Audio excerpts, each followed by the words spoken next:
It's like definitely sometimes when I hear those messages, and this is, I want to bring this back to what you were saying about your fans have like a good BS meter, because I feel like that's very true. And did you check out my bedroom ceiling react? It's okay if you didn't. Did you check out that reaction?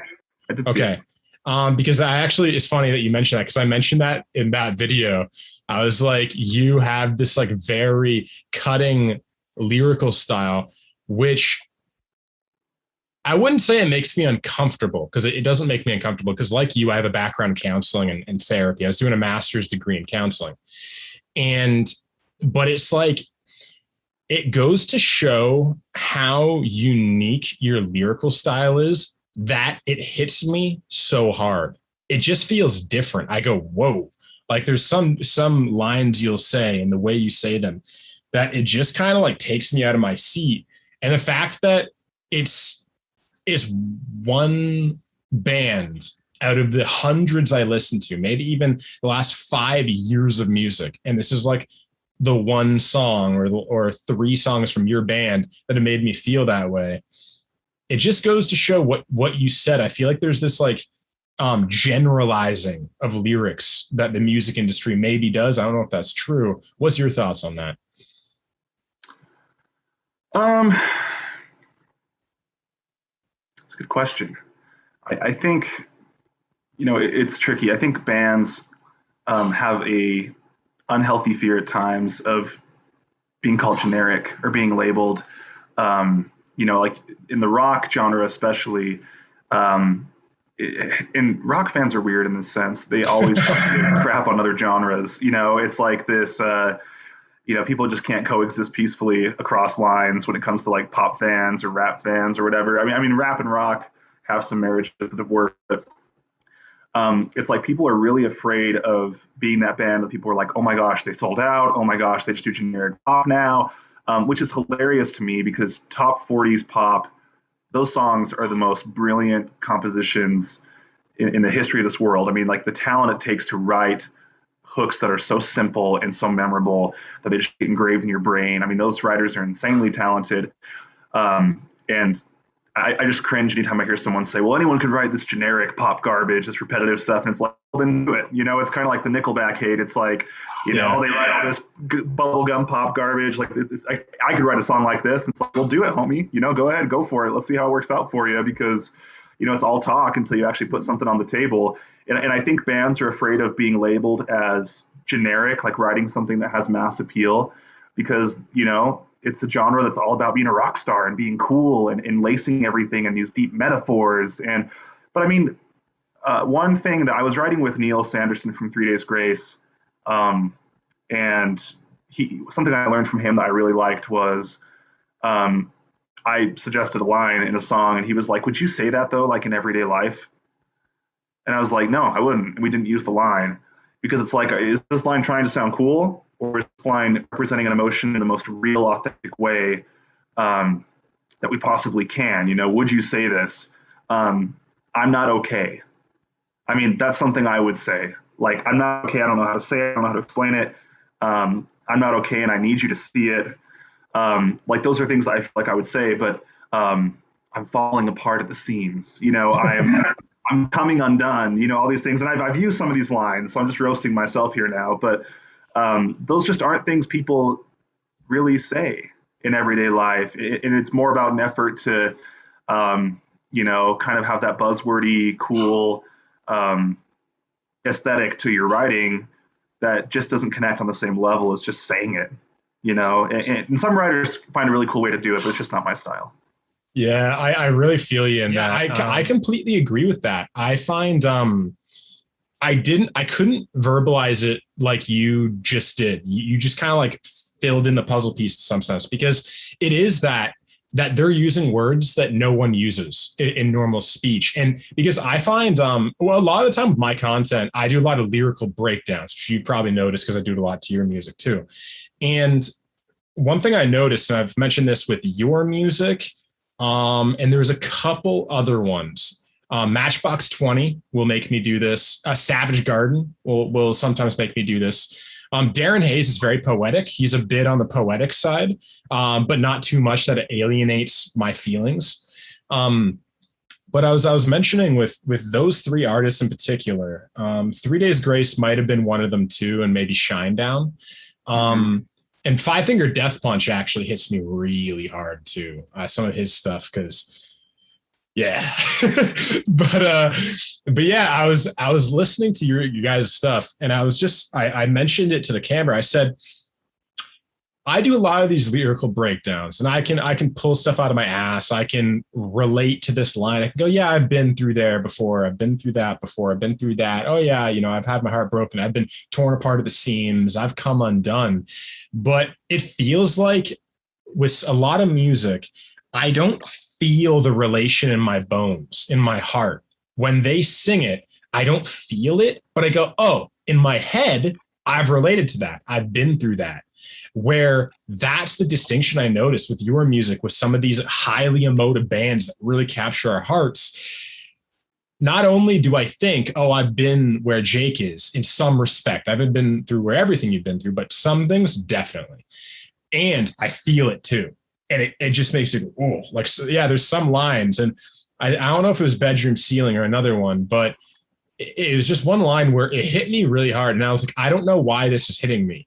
Because on a conscious level, I don't feel like I relate to this line, but maybe I do at a subconscious level, because that's the weird thing about a conscious mind is I feel like almost all human beings have like multiple personality disorder. Like we all have these, like we all quarantine trauma. We all quarantine these things in the back of our minds, and we walk around, pretend like we're okay all the time. We're like, oh, how are you doing? Good. But it's like, if you actually listen to someone's brain or their thoughts, you'd go, yo, that person's not good. Like they're going through a lot of pain. And yeah, I feel like, with your stuff and with those bands, I like the way that it's just so brutally honest. It's just so straightforward, because I've said this before too. I don't know if it's my brain as a slow encoding speed or something, but I have a hard time searching my way through metaphor if the metaphors are too laced and poetic and deep. Because there's a lot of bands that they'll just like lace things in metaphors. And it's almost like the metaphor is like putting a bow on a present, and you have to like take off the bow and then take off the wrapping paper and open the present to even get the present, like literally the present, where it's like your stuff doesn't have a bow. It doesn't have the cardboard on the outside. It's just the present. You're like, here it is. And it's immediacy, but go on with that. Oh, we sell cheeseburgers, not caviar. I mean, it's really coming from a desire of wanting to help as many people as possible, give them something that's digestible, that applies to their situation, because you can't write a million songs for a million people, right? People are incredibly complex. They come from different developmental backgrounds. And so it's about giving them something that, I'm not okay. Like you said, how many people are that way, but hiding it because of pressure they feel to put on a face, put on a front. So, that's not to say there's not a place for some of that unwrapping. In some songs, like, I like on our next record, we're just finishing up our next record right now. And the title track, the whole concept of the album is a metaphor for me as a person and how I've coped with my trauma. And so that track has a little bit more unwrapping, but it's one layer or two, and then it's oh, wow, that makes total sense. That's really cool. And I think that's the key. It's like, I love horror films, and I love these Jordan Peele films that he's been putting out, like Candyman, Get Out, some of those movies, because I love the symbolism, and I love watching them and then going home and Googling and just like doing all the research of like, what did this mean? And, where did this come from? And, things that really make you think and kind of cause that mental gymnastics process. And, we want to mix it up and have songs that do that and kind of scratch that itch for those fans who want to really just dig into that. But we also, feel like we're on a mission to help as many people as we possibly can not feel alone in what they're feeling, so we just can't accomplish that any other way than being incredibly on the nose and direct. Yeah, I feel you. That's actually really fascinating. And thank you for bringing that up, because usually in life, there's no rules. There's like every rule has two things. It's like, we both just kind of mentioned, yeah, like on the nose lyrics are better. And then it's like, then you go, actually, there is a place for metaphor, but how much?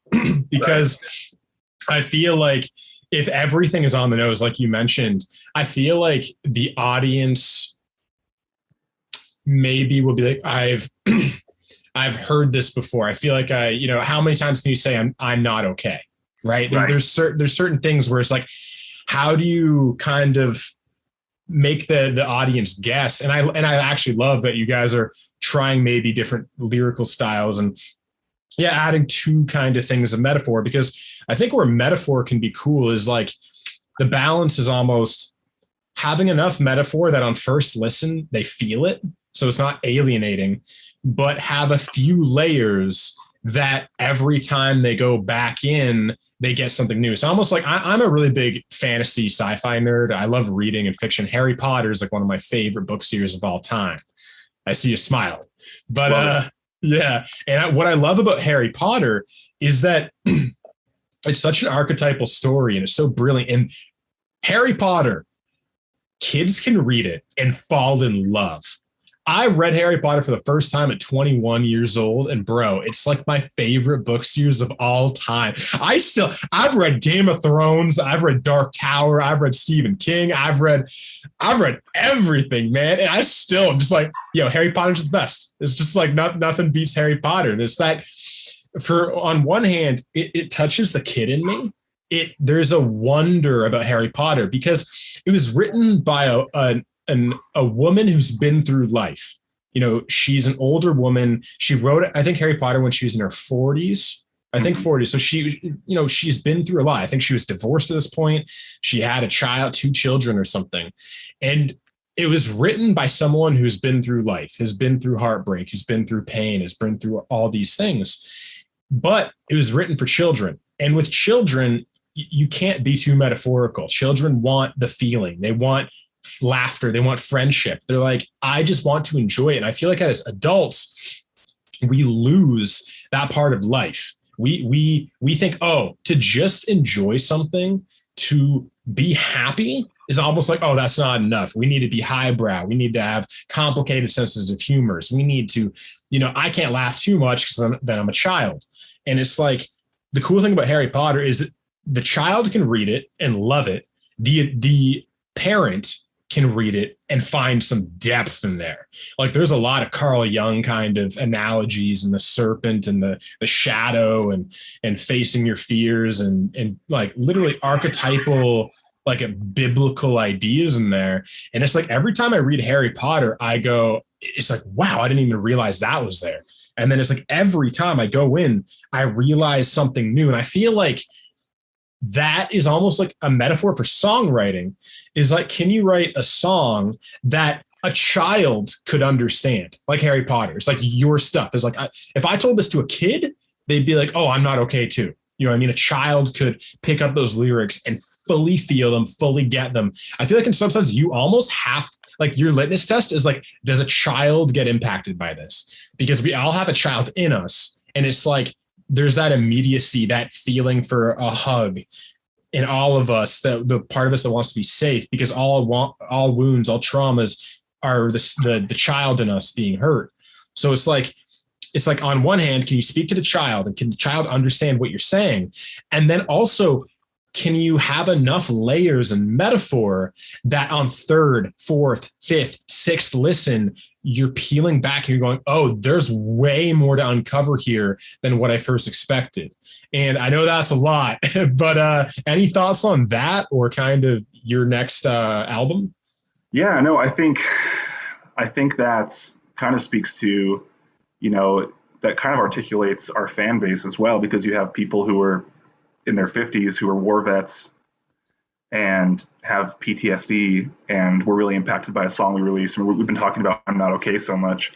I also get messages from kids who are teenagers that feel like their parents don't understand what they're going through. So, that's a pretty wide spectrum of, demographic wise of people who are dealing with pain they don't know how to express or get help with.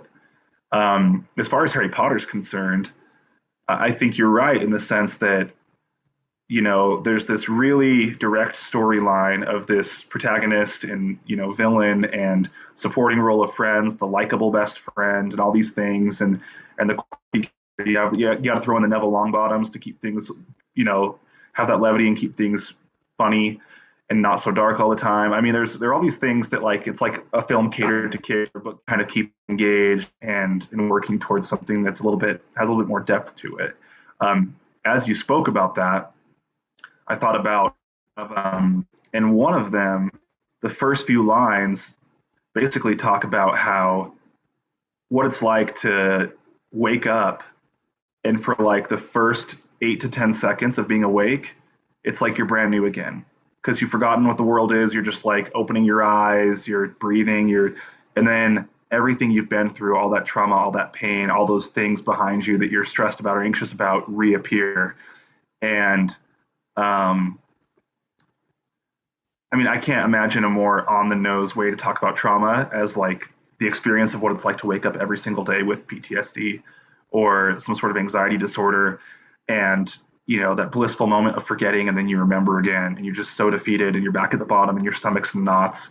It talks about some of those physical symptoms and flashbacks and some of those things, but then so the whole verse is incredibly on the nose, kind of walking through a day with someone struggling with trauma, and then the chorus is just this really simple metaphor for PTSD, and it just kind of ties that bow on it, but it's a very, very light bow. There's not a whole lot of unwrapping, like you said, to be done there. So I think what's interesting about what you said is I think a lot of our music is going that direction where, we have those lines that are incredibly on the nose, but we throw in some metaphors and things in there to kind of create a new layer of depth and color to that story that we've already told stories about trauma. We've already talked about PTSD. We have songs like My Little Secret that talk about what it's like to live with that, but what's a different angle? Because there might be somebody with trauma that song didn't really articulate their story for them. So it's about, impacting that demographic from different angles through a different lens. Yeah, and I feel like the cool thing with metaphors, it just occurred to me when you said that. On the nose is not always the case, but on the nose lyrics, I feel, can sometimes fall into the trap of you hear it once and it's cemented in time. It's so potent, it's so straightforward, it's so honest, it's so this that you hear it in one way at one point in your life, and you're like, okay, that's what it is.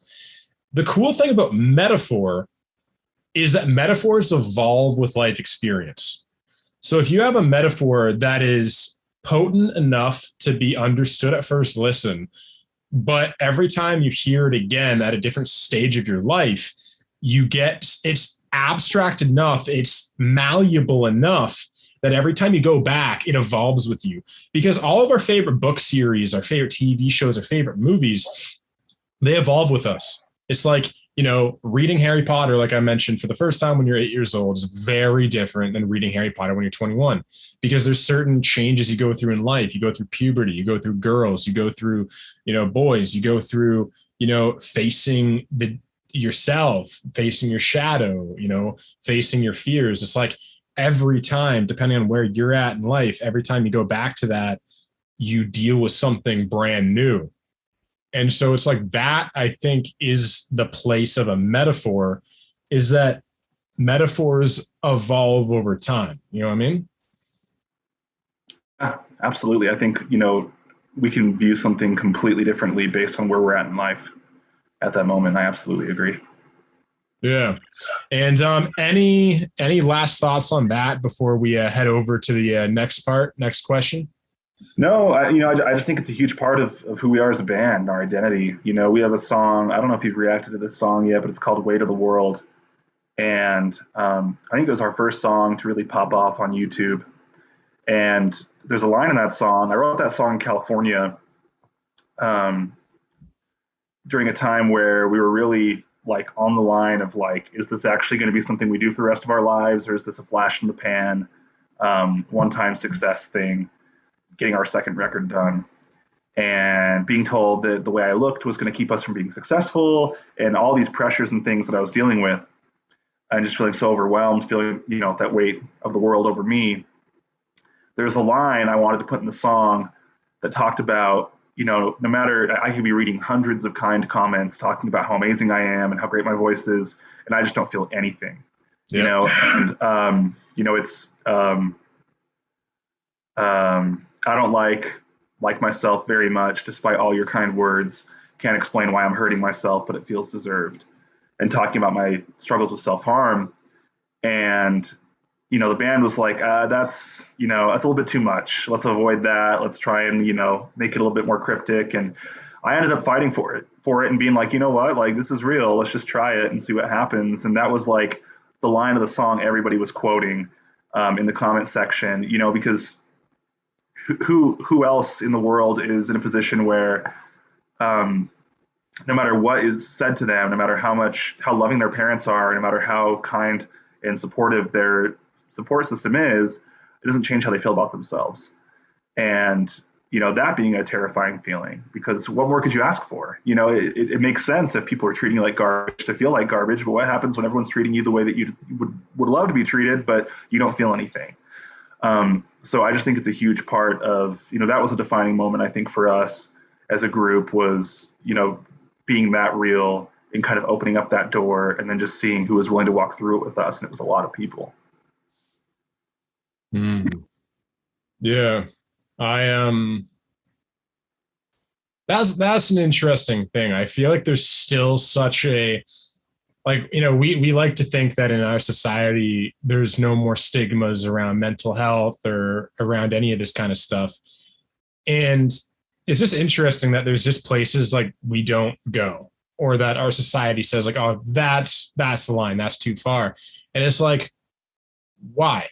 If I read that line, I'm like, yeah, it hits me hard. That's honest.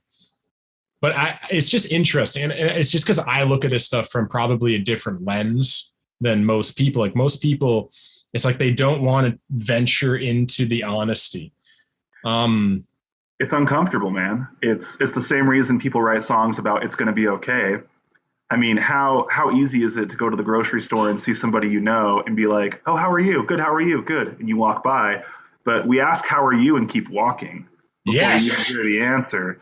And we're not prepared for them to say, well, I'm suicidal and I'm actually planning on ending it today. We have no idea how to respond to that. We feel incredibly uncomfortable when people tell us they're struggling or don't feel okay. And to avoid that discomfort, we have, a few phrases in the holster ready. It's going to be okay. You'll get through this. I care about you.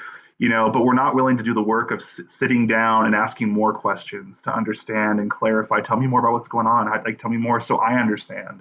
Not seeking to, but seeking to understand, because that takes a lot of work and it takes a lot of discomfort. And as a society, I think as human beings, we go to extraordinary lengths to avoid discomfort. That's profound, Drake. That's very profound. But you're right. It's I have a hypothesis that you will always tell people it's going to be okay. Those, like you said, those things we have in the holster. We will always fall back on those until I feel like we've dealt with enough of our own demons, our own darkness. Because I know myself. By the way, it says there's like a yellow bar. Am I clean right now? Am I coming through all right? Cool. Yeah, you're good. Okay. I feel like when I was younger, before I went through my suicidal phase, because I went through a suicidal phase 3 years ago. I recently dropped out of university. My whole life I had ahead of me. I knew what I was going to do with my life. I was going to be a professor. I was going to do this, and this. And then all of a sudden, it just dawned on me, like, I can't do that. Like that's not my path. It just like for the first time, because the only reason I wanted to do that stuff was because of a decision I made when I was 14 years old, because some people in my life told me I'd be good at that job. They're like, oh, you'd be a good high school teacher. You should be a high school teacher. I was like, okay, I'll be a high school teacher. Like, you know what I mean? And literally I went for the rest of that, like, I think at that point, 15 to 21 years old. So about 6 years on that path. That was not my path. I never chose it. It was kind of thrust upon me and I just didn't know. Right. And so when I finally, dude, I was in the shower one morning. Literally, I was just in the shower and it just hit me like a punch in the face. Like, you can't do that. And it opened up this Pandora's box of questions. And okay, what will I do? What will I do? And I went through this aimless spiral, and I was dealing with a lot of issues with my brother and my sister and my dad. And it was a really dark time. And as much as that was the most difficult time of my life, it was the most needed time of my life. I look back at that.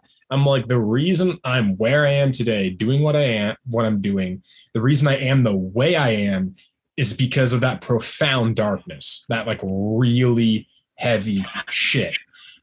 And before 3 years ago, if you were to like reach out and be like, hey man, I'm thinking of killing myself tomorrow, I would probably say you'll be okay. And I would just throw one of those lines out, and I wouldn't be able to just look you in the eyes for like 10 seconds. I wouldn't be able to just hold you and give you a hug for like 10 seconds and mean it and be comfortable, because at that point, I would have been so uncomfortable with my own pain that I couldn't take yours on, because I don't even understand my own. Because right. I feel like that suicidal time of my life, it wasn't that was the suicidal time of my life. Like, it just came upon me. In some sense, I feel like it was always there. There was always so much pain, so much hurt. You know, I was expelled twice from school. I was bullied a lot in high school. I was like all these things. I had a difficult upbringing, very traumatizing upbringing. And so I feel like that suicidal tendency or that thing was always there. It's just I kept it out of my mind. I could keep it in the back. I could drown myself with video games. I could drown myself with TV. I could find a way to keep it at bay for long enough. And it was in that moment, it was the catalyst was I now have to rethink my life. It was the chaos overwhelmed me. And as the chaos overwhelms me, it sprung the Pandora's box of emotions that were always there. And it forced me to deal with it, because if I didn't deal with that, I wouldn't know what I want to do with my life. It was like everything was in this one thing, and I had to sort the Rubik's Cube out to unlock my life. And so now, man, like like a number of my friends have I've helped them through kind of suicidal times since then, because I've been through my own times. And I feel like, when you want a line, like, hey, I'm thinking, I forgot what you mentioned the line was, but when you mention that, and a band member or a producer or society or people are like, oh, that's too much, Jake. Like, we got to make this a bit more. It's like that to me, that's nothing to do with you. That's like, oh shit, they haven't dealt with their shit yet. It's like, it's uncomfortable to them. They can't be with that profound sense of pain because they're like, no, I'm keeping that in the back. Because to face yours is to face theirs, because to understand yours is like to open that up and understand their own. It's like a lot of people, I heard Aubrey Marcus talk about this. He's like, even changing your mind. He's like, we're always talking to people and we're always trying to change people's minds. But it's like, we don't realize that the moment you change your mind, you might go through an existential crisis, because your entire identity, your sense of safety is completely predicated on your understanding of reality. And if I change your mind about politics, about God, about anything, it's like your entire bedrock, the entire thing that's keeping suicide at bay, I'm opening. And so it's like, I feel like for me, I've realized how careful I have to be when offering information or something, to be like, I have to be responsible enough that if they do change their mind with this, I have to walk them through it, because there could be a limbo period where they're just like, bro, I don't know what to do with my life. So any thoughts on that, or on to the next thing? I have a few thoughts. It's just incredibly ironic what you shared about the producers and people saying that, we need to kind of not dumb it down, but, dance around it instead of just saying it. Therefore making it less relatable, because we're appealing to what people are willing to talk about, not what they're not willing to talk about, which is really where the emotion is, right? Where the emotion resides.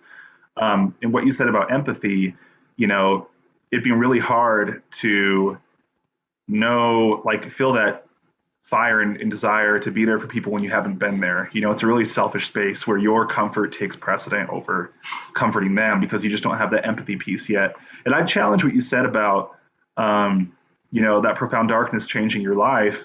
I would say the way you responded to it is what changed your life, because I think I would hate for you to be microaggressive towards yourself and invalidate all the work you did, every single day that you kept getting up and starting your channel and helping your friends and educating yourself on these issues and things that, make you such a valuable asset to the world. Like what the work you've done to build what you are now is going to have a ripple effect through generations. It's going to help people, and I think people have a hard time validating that and seeing that, because our brains are so wired to focus on everything negative in our world and in our lives. But I would just hate for you to just skip past all that hard work you put into that, because, it's like narrative therapy. The focus is different when it comes to trauma, because instead of focusing on reprocessing our experiences, we focus on our response. Okay, this was done to you by an abusive parent or family member. Let's look at your response to what they did. What does that say about you as a person, your values, your core beliefs, building up their sense of self and their self-esteem again, and really focusing on the kind of person they are instead of what was done to them, the things they don't have control over. And the last thing that I wanted to mention was, it made me kind of chuckle that you brought up Pandora's Box, because we have a song about suicidal ideation called Pandora's Box coming out in November. And the whole hook is, kind of holding down this loaded gun in your head. It's about to go off. And when Pandora's box opens, you have nowhere to run because it's inside of you, And so I'll be interested to hear your thoughts on that song. It's like our most weird, progressive, heavy song we've ever done. So it's not something I expect to just be like blowing up the charts by any means, but it's a fun, it's just like a weird take on ideation and those thoughts and, just that state of panic and not knowing what to do with it, being so overwhelmed by all this, noise inside of you and trying to make sense of it. So it'll be interesting to get your take on that when it's out.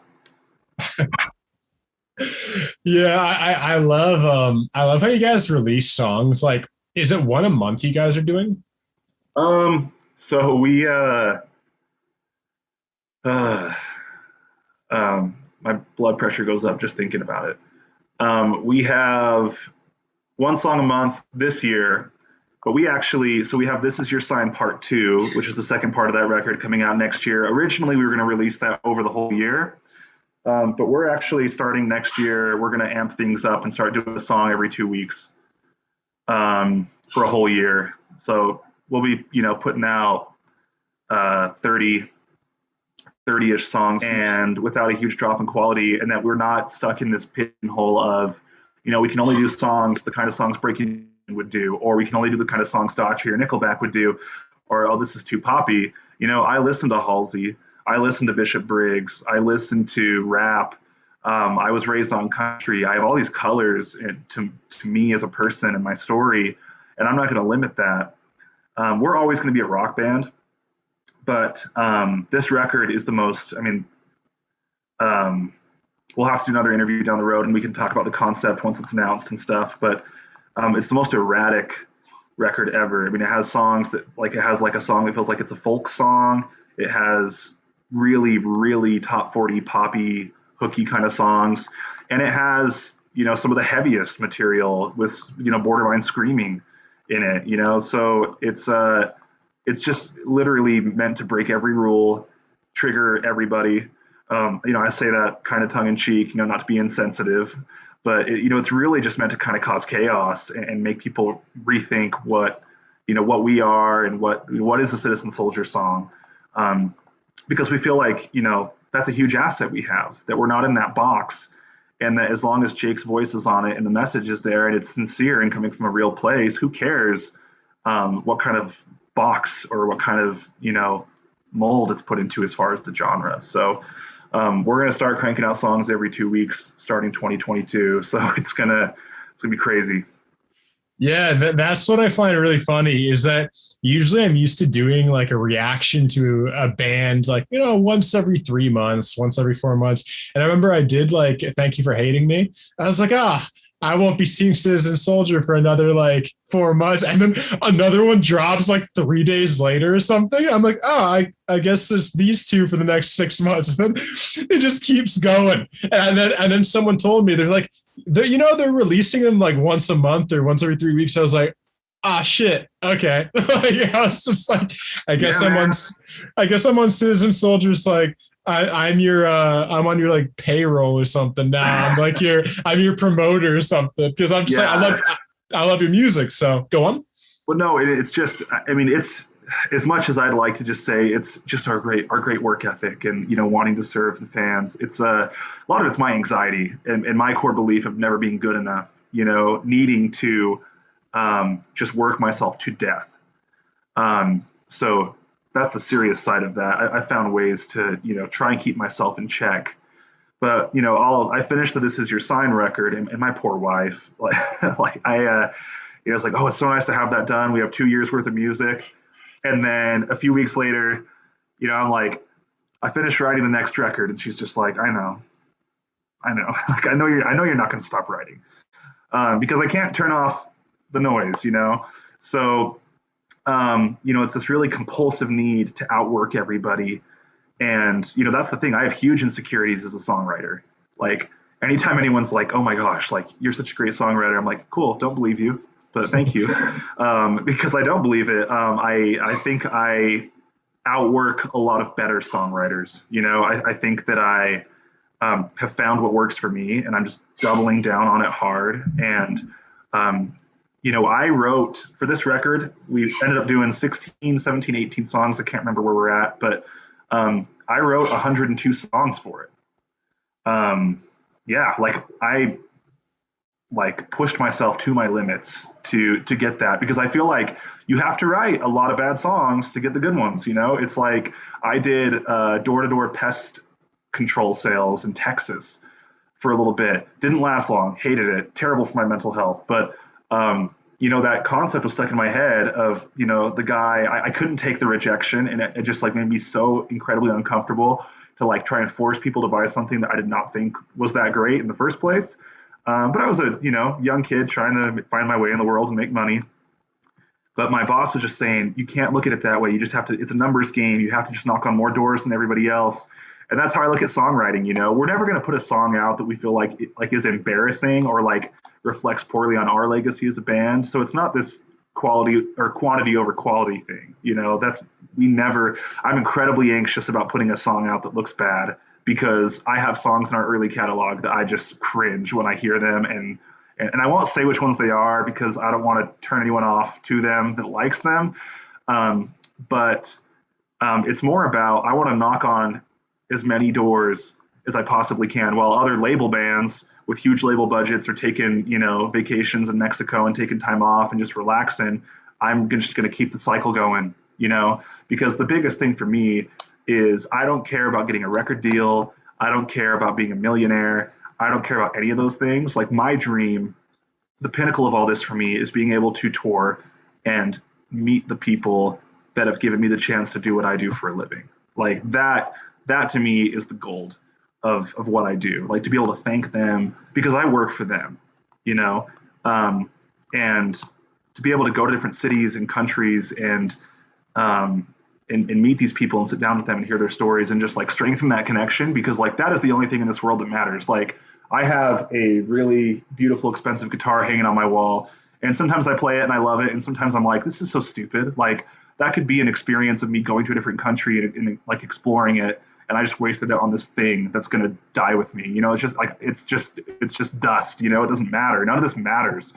And so, this is all about growing the band to a point where we can go and strengthen those relationships with our fans in person and have them be actual relationships. They're not just a comment anymore. They're not just like a handle on Instagram. They're people that we know and love.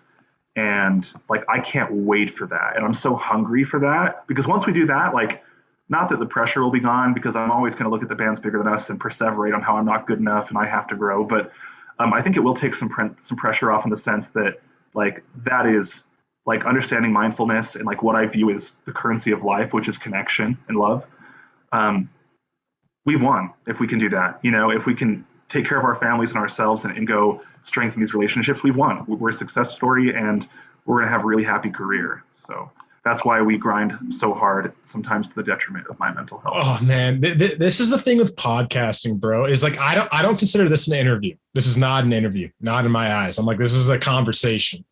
Right. And the thing with conversations is you just opened up a really interesting can of worms that I want to unpack for an hour. And I'm as soon as he texts you, it's we have to move on or something. But and as you said that, he texted me.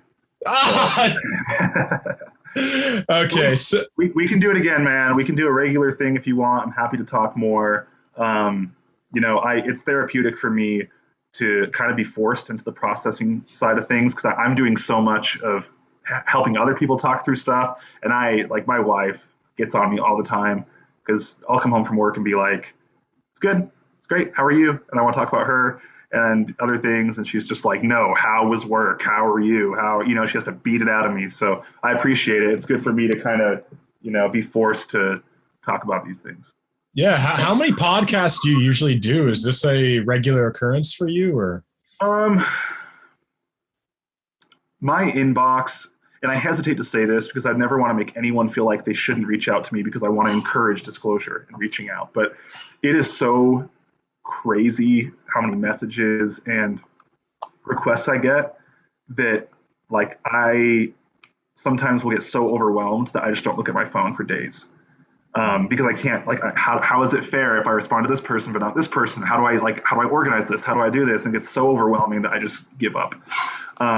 So there are probably some requests that I haven't seen or haven't looked at, because I'm trying to get caught up with my inbox. But I'm trying to kind of confront that in a healthy way. I'm okay, if I have 400 unread messages, maybe I try and knock out 50 a day, or how can I approach this in a way that's not so overwhelming? So. Yeah. How did you choose me? I'm curious, because I was one of, I guess, 500 or something. Honestly, man, I was looking at my phone and your email popped up. I'd seen your reactions, so that helped. I was oh yeah, Anton, I know that name. And kind of like Kabbalistic Species, he's another guy who does reaction stars, that he's a good friend. But yeah, just happened to be holding my phone and I got the message and I was oh, I'll respond to this because I know who this guy is. Dude, that feels like some woo-woo law of attraction shit right there. It's you're, man. Well, I don't know what you believe in, and it doesn't really matter. I love you regardless of what the hell you believe in. But yeah, man, I'm definitely on the woo-woo side of things and everything. And so yeah, I full on that's interesting that you just said that. I was yo, that's crazy, dude. But any last thoughts on that before I have a community question, and then I want you to be able to plug something, and then I'll let you get going. Nope. I don't really have anything else. Cool. So Sharon is, she loves you guys, dude. Sharon loves you, Jake. She saw your interview with Kabbalistic Species. She's seen everything you've done. And when I told her I was interviewing you, she's like, oh my God, Anton's interviewing Jake. This is the best thing ever. I'm aware of Sharon, and I love her too. Sharon is, she will be listening to this. So Sharon, as I've said 30 times, you're literally one of the most wonderful people she's a gift from a god, or not a god if you're an atheist, but from somewhere. Yeah, but no, honestly, Sharon is beyond incredible. She just has this loving warmth and this grandmother kind of energy because she is a grandma. Right. But she asked you, what are your musical influences, and have you got to meet any of them? Influences, I would say, I mean, now I love the brilliance in hook writing in the pop world. So I love Halsey, I love Katy Perry, I love Bishop Briggs. I love throwing some kind of that soulful stomp, clap, blues, kind of vibe. Like those are kind of the new colors that are kind of influencing my world now. But as far as like my bread and butter rock influences coming up, Shinedown and Alter Bridge are probably my two favorite bands of all time. Huge Miles Kennedy fan, huge Mark Tremonti fan, huge fan of Brent Smith. Seeing them on the Sound of Madness tour really kind of woke up the hungry artist in me. That Sound of Madness record really set me on fire. And Shinedown, I heard the song. I've always told people when I heard Bon Jovi's "You Give Love a Bad Name," that's when I knew I wanted to know how to play guitar. Or was it Wanted Dead or Alive? It was one of those two. And then when I heard a song called 45 by Shinedown, that's when I knew I wanted to write songs. It's like, man, like I want to create something that can make people feel what I'm feeling right now. This is crazy. So those are some bands. Red, 10 Years. Those are some of the bands that have really influenced me and my style. Michael Barnes from Red, I think, is one of the best vocalists when it comes to emotion, conveying emotion, and just really projecting desperation and the extremes of the emotional experience. So I really loved Red as a band. I really loved some of the old 10 Years records. Those were some records that I really enjoyed, just because like I was listening to a lot of radio rock, and they came out, and I was like, this is just like really different and kind of weird. Like, I don't know if you've ever done this, but I went to a local record store and bought a CD from a band without ever hearing anything. Like, I had no idea who they were. I was like, 10 Years, that's a cool name. This album cover's cool. I'm going to buy it. And I went and listened to it 100 times, and then I got really into their music. And now, I mean, we've worked with the same producer like we left the studio and they came in the next day. So it's just crazy how things come full circle. But those are some of my influences. That's awesome. And again, on the next podcast, I really want to get more into that because I have some thoughts on Red and Shinedown, and I've done a full album reaction to Red, and I'm with you on the emotion thing, man. Yeah, he just has this, a gnarly thing going. And did you love to sing when you were young? No. Nope. Interesting. Fascinating. Yeah, wasn't. I took choir in high school, but my choir teacher would make fun of my voice and tell me I was trying too hard to sound like a rock star and I should just sing normally. So it's a little chip on my shoulder I carry. All right. I love it. So where can people find you? Is there anything right now, a new single or something that you want to plug? Find me at a fast food drive-through near you because that's how I cope with my crippling anxiety and depression. No, I would say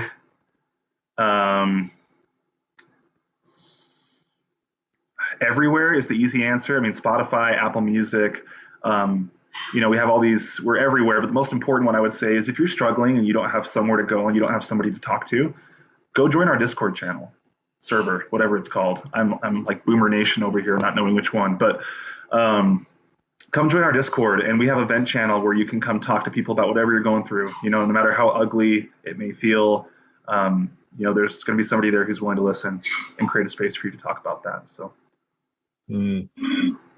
thanks, Jake. And that's it. So thank you very much for coming on today, Jake. This was a pleasure. Yeah, man. Anytime. Let's do it again. All right. Fantastic. And to everyone watching and listening, hopefully you guys enjoyed this as much as I did, and I'll see you on the next show. I love you. Peace. Love you guys. Later.